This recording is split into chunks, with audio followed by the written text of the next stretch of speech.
எல்லாருமே குலதெய்வத்தை நீங்க அதிகமா பவர் பண்ணிக்கணும்னா, யாராவது ஒரு வீட்டுல குழந்தை பிறந்திருந்தா அந்த குழந்தைக்கு ஒரு 5 நாள் போய் ஒரு சேவை பண்ணிட்டு வாங்க.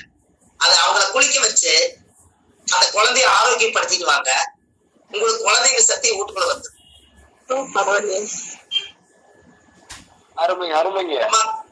குழந்தை எத்தனாம் பாவம்?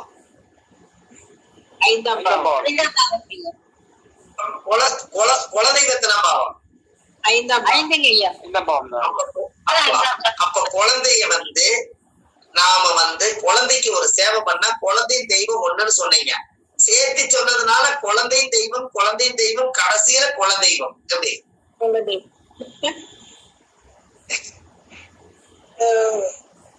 நீங்க போய் கொஞ்சம் கொதிக்க வச்சு அந்த குழந்தைக்கு வானம் பார்த்து படுக்க வச்சிருப்பாங்க.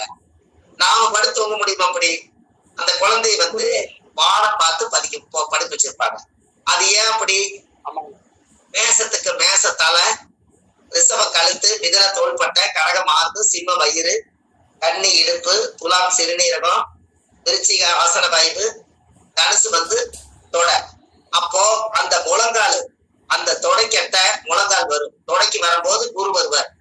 அதனாலதான் அந்த முழங்கால்ல அந்த குழந்தையை படுக்க வச்சு அந்த தொடை மேல கொண்டு போய் குருவோட இடத்துல அழகா வச்சு அவங்க கண்ணு மூக்கு எல்லாம் எடுத்து விட்டு அந்த வீட்டுல அழகா அந்த குழந்தைக்கு அப்படி தேய்ச்சி குளிக்க வச்சு 9ஆம் படம் என்பது தெய்வம், தானம், தர்மம், புண்ணியம் எல்லாமே சேவையெல்லாம் அங்கதான் இருக்குது. அந்த 9ஆம் பாவத்தை போய் நீங்க இயக்குனீங்கன்னா, குழந்தையை குளிக்க வச்சீங்கன்னா, அந்த குழந்தை மழலை சொல் கேளாதவங்கிற மாதிரி குழந்தையும் தெய்வமும் கடைசியில குலதெய்வமா மாறி நீங்க செஞ்ச சேவைக்கு குலதெய்வ அனுகிரகம் உங்க ஜாதகத்துல வந்தே தீரும். கண்டிப்பா. அப்ப காலநேரத்துக்கு குழந்தைய எந்த இடத்துல தூக்கி படுக்க வச்சுக்கிறாங்க பாத்தீங்களா? 5ஆம் இடத்துல. அது குரு வீடா வருது. காலச்சக்கரத்துக்கு 9ஆவது வீடு குரு வீடு. அந்த குருதான் அந்த வீட்டுக்கு வராது. அப்போ நீங்க குழந்தைக்கு அந்த பெண்கள் எல்லாருமே குழந்தையை குளிக்க வச்சு அதுக்கு சேட்டு பார்த்திருக்கீங்களா? அந்த காலத்துல சேட்டு இப்ப குழந்தையை குளிக்க வைக்கிறது எதிர்குளிப்பு பார்த்திருக்கீங்களா நீங்க? சேர்த்து பண்ணுங்களா? சேட்டு இருக்கிறாரு பாத்தீங்களா? சேட்டு மார்வாடி. ஆமாங்க. உங்களுக்கு புரியுமாமா? சொல்லுங்க. மாறுபாடின்னு சொன்னா உங்களுக்கு புரியுமா? அப்ப எல்லாருமே பேசுங்க. புரியுது. சைலண்டா இருக்கீங்க, எல்லாருமே பேசுங்களேன். புரியுதுங்க ஐயா. சொல்லுங்க. புரியுதுங்க. அதாவது சேட்டுன்னா மாறுபாடிங்களா? புரியுது. அவங்க அந்த குழந்தை குளிக்க வைப்பாங்கன்னு தெரியுமா உங்களுக்கு? கடலை மாவு, பசுமாட்டு நெய்யும் கடலை மாவும் சேர்த்து அந்த குழந்தைய சின்ன குழந்தையிலேயே விளையாண்டு குளிக்க வச்சிருவாங்க. அப்பவே குருன்னா நெய், பசுமாட்டு நெய். குருன்னா பணம், குருன்னா பிராமணர் பார்த்த சாப்பாட்டுக்கு நெய். அப்பவே நெய்ய உடம்புல குழந்தையிலேயே அப்ளை பண்ணிடுவாங்க. அப்ப குருவோட ஆதிக்கத்தை உடம்புல அழுத்திடுவாங்க எல்லாமே. அந்த கடலமாவும் குருவோட ஆதிக்கம் தான். அந்த குருவும் பசுமாட்டு நெய்யும் மகாலட்சுமி உடம்பு பணம் பசுமாட்டுல இருந்து எடுத்ததான் நெய். அந்த மகாலட்சுமி உடம்புல அப்ளை பண்ணிடுவாங்க. பிறந்ததுல இருந்து சாக வரைக்கும் அவங்களுக்கு காசு தரத்திலுமே வந்தது இல்ல. எப்படி? ஆமாங்க. அவங்க எந்த காலத்துல நம்மள போல வட்டி கடன் வாங்கிட்டு கட்டுக்காரன் குடிஞ்சு நிக்கிறாங்க? இல்லைங்க. அவங்க அழகா ஒரு பொருளை, அழியாத பொருளை வாங்குவாங்க, அழகா விற்பாங்க.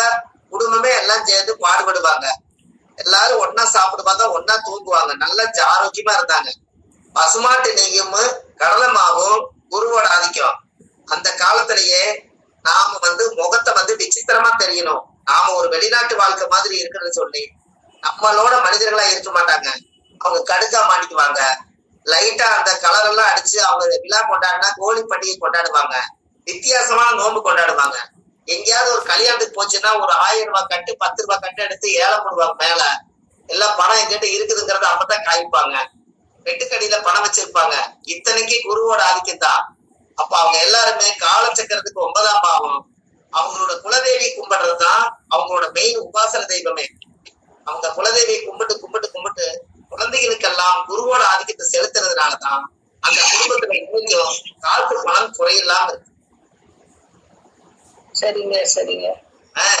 நீங்களும் மாசத்துல ஒரு முறையாவது புனர்பூசம் விசாகம் பூரட்டாதி நட்சத்திரத்தன்னைக்கு பசுமாட்டு நெய்யில குளிச்சு உடம்பு பூரா தேய்ச்சு கொஞ்ச நேரம் வெயில்ல நின்று உணர்ந்ததுக்கு அப்புறம் நல்ல நறுமணமா தான் இருக்கும். நீங்க குளிங்க, குளிச்சு பாருங்க, காசு உடம்புக்குள்ள ஒட்டிக்கும்.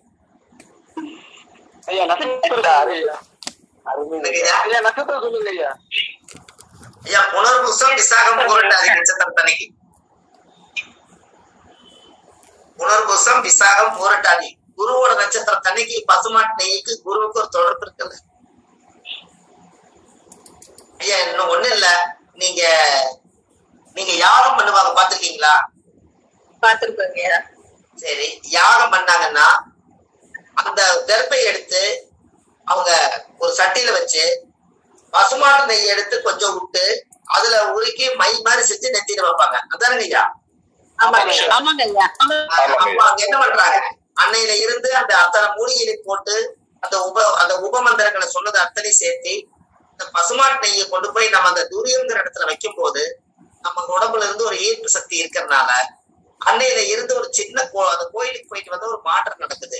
கும்பாபிஷேகத்துல அந்த மந்திரங்கள் எல்லாம் சொல்லி உச்சாரம் பண்ண நேரம் அதனால அந்த இடத்துல பசுமாட்டு நெய்யில தான் நெத்தியில வைப்பாங்க. பாத்திருக்கீங்களா? பாத்திருக்கோங்க ஐயா. அப்ப நீங்க என்ன பண்ணலாம், இனிமேலு மை வைக்கிறது மையெல்லாம் வைக்க வேண்டாம். நீங்க தெர்பப்பில் எடுத்து வீட்டுல கருக்கி பசுமாட்டு நெய்யில குழைச்சு உருவத்துல அழகா நீவிக்குங்க, தலையில தொடவிக்குங்க. யாருக்கும் மை வச்ச மாதிரி தெரியாது. நீங்க காசு வந்துகிட்டே இருக்கு உங்களுக்கு.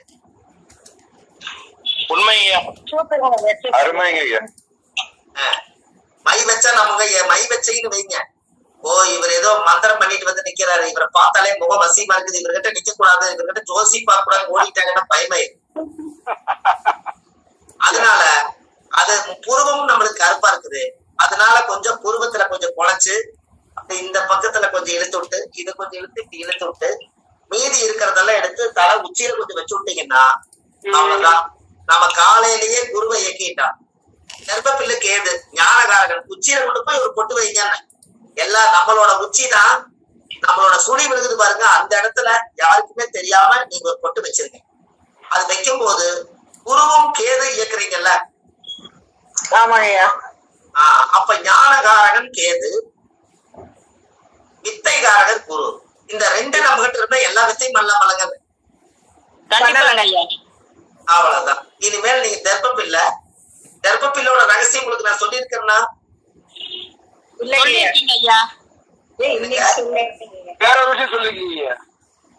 என்னங்கம்மா தர்பை பத்தி என்ன சொல்ல தர்ப்பப்பிள்ளை பத்தி சொல்லிக்கலாம் உங்களுக்கு. தர்ப்பப்பிள்ளை ஏதோ மீட்டிங்ல சொல்லிருப்போம், நம்மளோட குழுவில சொல்லி இல்லைங்களா? இல்லைங்கய்யா. அதாவது நல்லா தெரிஞ்சுக்கங்கம்மா, கர்ப்பப்பிள்ளை எப்படி உருவாகுதுன்னு உங்களுக்கு தெரியுமா?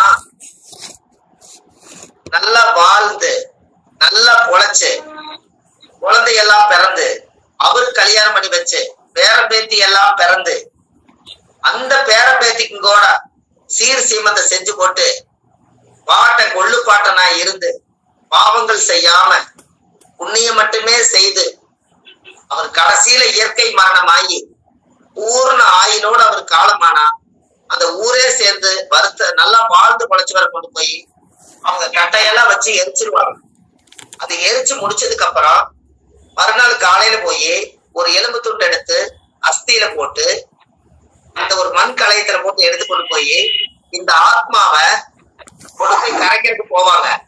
இத கரைக்க போய் அந்த ஆத்மா அந்த சாம்பல் எல்லாம் போய் கரைச்சு விடுவாங்க. சாம்பல் எல்லாம் கரைஞ்சு போச்சுன்னா இந்த கரையோரத்துல போய் இந்த சாம்பல் எல்லாம் போய் ஒதுங்கு பாருங்க. அது அப்படியே ஒதுங்கி அந்த இடத்துல அப்படியே மண்ணுல வேர் பிடிச்சு அப்படியே கர்ப்பையா வரும். அதுதான் கர்ப்பப்பிள்ளுடைய தாய்க்கு மூலாதாரம். விதையில்லாம வளரக்கூடியது ஒன்னே ஒண்ணு கர்ப்பப்பிள்ளை மட்டும்தான். முன்னோர்களுடைய ஆசீர்வாதத்தால வர்றத தர்ப்பம். உங்களுக்கு புரியுதுங்களா? புரியுதுங்க ஐயா. அந்த முன்னோர்கள் அந்த தர்ப்பணம் கொடுத்ததெல்லாம் போய் கரையோரத்துல ஒதுங்கிருமா. அந்த கரையோரம் ஒதுங்கினது எல்லாமே நல்லா வாழ்ந்து உழைச்சிருந்தாங்கன்னா அவங்க மறுபடியும் பிறவி எடுப்பாங்களாம். எப்படி எடுப்பாங்கன்னா தர்ப்பப்பில்லா எடுப்பாங்களாம். அதனாலதான் அவங்க தர்ப்பைங்கிறது ஆத்மாகாரகம் தான் தர்ப்ப. அந்த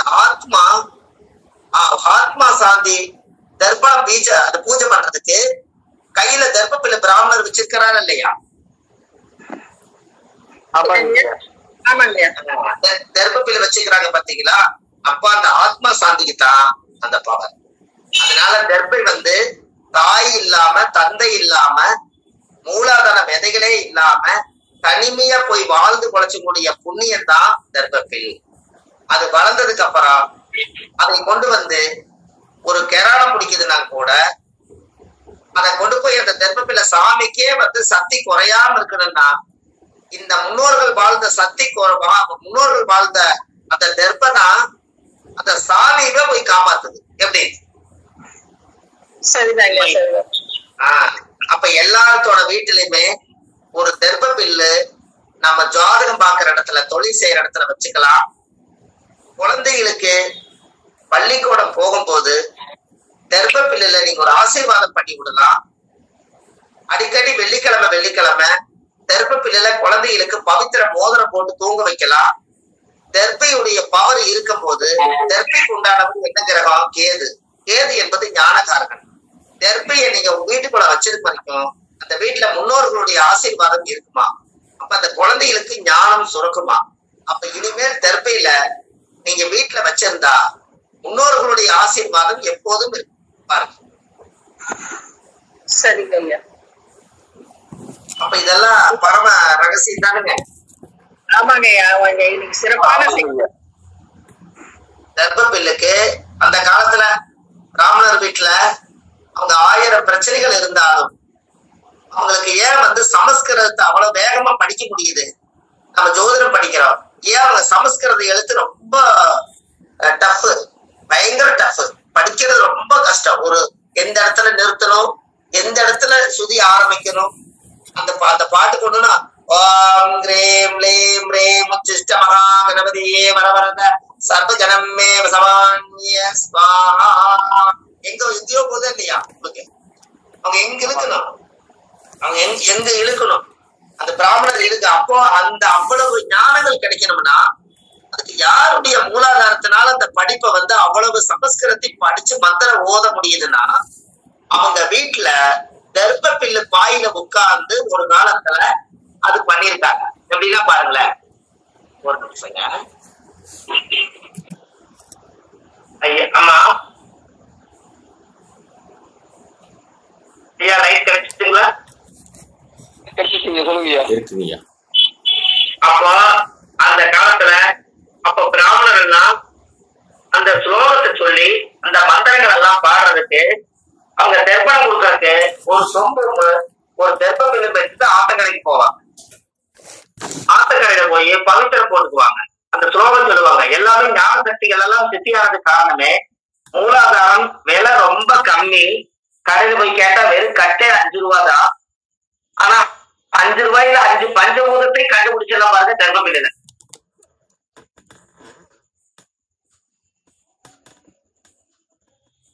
அம்மா புரியுதா? ஹலோ, புரியுதுங்க ஐயா. புரியுதுங்க ஐயா. ஐயா லைன் கிடைச்சிட்டா உங்களுக்கு எல்லாத்துக்கும்? கிடைச்சிருங்க.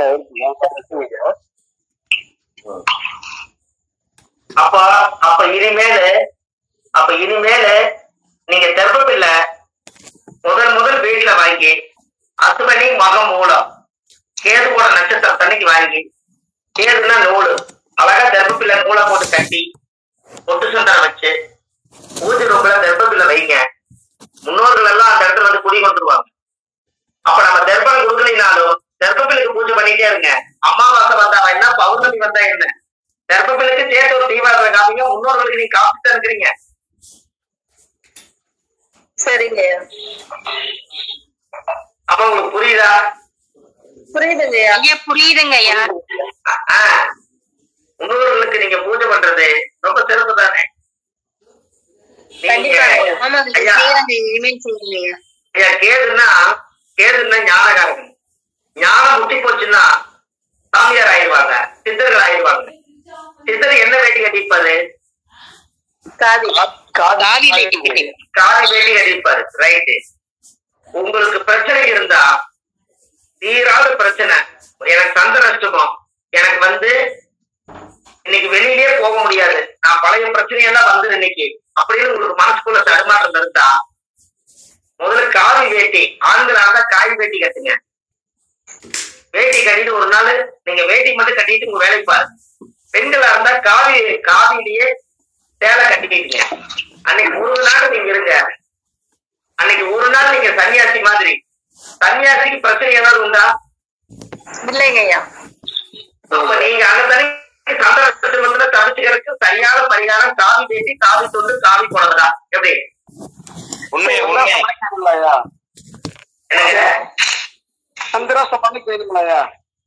ஐயா, சந்திராஷ்டமத்துக்கு மட்டும் இல்ல, சந்திராஷ்டமம் மட்டும் இல்ல, உங்களுக்கு பிரச்சனை இருந்தா, தீராத பிரச்சனை இருந்தா காய் வேட்டி கட்டிட்டீங்கன்னா பிரச்சனை குறையுங்க. நட்சத்திரம் அது மாதிரி பாத்து கட்டணுங்களா ஐயா? பிரச்சனை நாளைக்கு வருதுன்னா நீ காய் வேட்டி கட்டிடுங்க. உங்களை பார்க்க வந்தாங்கன்னா ஏதோ ஒரு சாமி சண்டை போடலான்னு வந்த, ஏதோ ஒரு சாமிக்கு மாலை போட்டுருக்காங்களான்னு இருக்குது, ஏதோ ஒரு விரதம் எடுத்துட்டு இருக்கிறாங்க, இவங்க நல்ல யூனிஃபார்ம்ல வருது, அப்ப சண்டை கடிக்கிறான்னு பார்த்து திரும்பி போயிடுவாங்கன்னு. கண்டிப்பா கண்டிப்பா. அப்ப அது அடிபட்டு போயிடுதுங்க தோஷம். அந்த தோஷம் அடிபட்டு போயிடுது. அப்புறம் வெளியே இருக்கிறவங்க நினைப்பாங்க, கல்யாண புடவையாவது கட்டிட்டு அன்னைக்கு அவ்வளவு மினிக்கிட்டு கிணிக்கிட்டு போனீங்க, இன்னைக்கு சாமியாரா இருக்கீங்க பாத்தியா, இதுதான் கடைசியில சன்னியாசி ஆகி போயிட்டீங்க இருப்பாங்க. அப்ப அவங்க வாயில சொல்லிட்டு தோஷம் போயிடும். மறுநாள் காலையில நம்ம அப்புறம் படையப்பா நீலாமதி மாதிரி ஆயிக்கலாம். அவ்வளவுதான். சரிங்கய்யா. என்னங்கய்யா? ஆமா, அது வரைக்கும் வெயிட் பண்ணணும். யாரும் உலகம் பேசிய திருஷ்டி கண்டிஷ்டி ஓமளிப்பு செய்வன கோளாறு என்ன பிரச்சனைக்கா இருந்தாலும் எந்த இடத்துக்கு போனாலும் ஒரு காவி துண்டை கையில வச்சுக்கோங்க. பாதி சன்னியாசி தான், உங்களுக்கு ஒண்ணுமே வராது. சரிங்கய்யா. காவி துண்டு, காவி புடவை. இது ஐயா நல்லா பாருங்க, திருவண்ணாமலையில கிரிவலம் சுத்தி வரும்போது நிறைய சன்னியாசிகள் அந்த கிரிவலத்துல உட்கார்ந்து இருக்காங்க. அப்போ அந்த சன்னியாசிகளுக்கெல்லாம் அவங்க கிரிவலம் வரும்போது எல்லாத்துக்கும் நீங்க சாப்பாடு கொடுக்குறீங்க, காசு கொடுக்குறீங்க, வேஷ்டி துண்டு கொடுக்குறீங்க. முடிஞ்சா அவங்க காலை தொட்டு ஆசீர்வாதம் வாங்குறீங்க. அவரு ஓம் நமச்சிவாயான்னு சொல்றாரு. அவரை போய் நம்ம அடிக்கிறோமா, அவர்கிட்ட சண்டைக்கு போறோமா, ஏப்பா இங்கேயே உட்கார்ந்து கைகால இப்படி இருக்குது நம்ம கேட்கறோமா? ஒண்ணுமே கிடையாது. எல்லாமே சாதுக்கள் எல்லாம் சாதுவாயிட்டாங்க அப்படிங்கிற மாதிரி அந்த வேஷ்டினா சாதுவா இருக்க வைக்கிறது பாருங்க. அருமை அருமையா. ஐயா, பரிகாரங்களை முதல்ல நம்ம தப்பிக்கிறதுக்கு பரிகாரங்களை நீங்க நிறைய வச்சுக்கணும். ஏன்னா ஒரு இடத்துக்கு போறோம், என்ன வேஷம் போட்டு போனா நம்ம ஜெயிப்புங்கிறது முதல்ல ஜோசியருக்கு தெரியணும். கரெக்டுங்களா?